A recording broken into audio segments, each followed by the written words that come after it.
বন্ধু, আমার খাওয়া শেষ, তুই তাইলে খা, আমি বিলটা দিয়ে আসি। আচ্ছা ঠিক আছে, যা। ও তো চলে গেছে, এই পাকে খাবারটা পলিথিনে ঢুকে নেই, তাড়াতাড়ি করে ঢুকে নেই, ও আবার চলে আসতে পারে। তাড়াতাড়ি করি এই প্লেটের গুলো নিয়ে নেই। কই দেখি তো ও আসতেছে কিনা। ও আসানোর আগে সবগুলো খাবার পলিথিনে ঢুকাইতে হবে।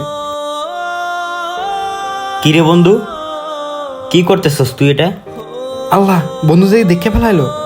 কি রে, চুপ করে আছিস কেন? তুই এই নষ্ট খাবারগুলো পলিতে পড়তেছিস কেন?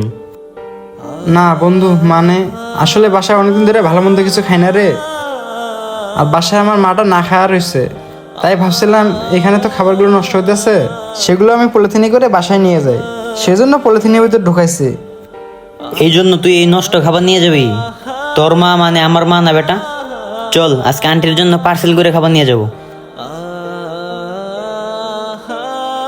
রাখ, এই খাবার রাখ, আমার সাথে আয়।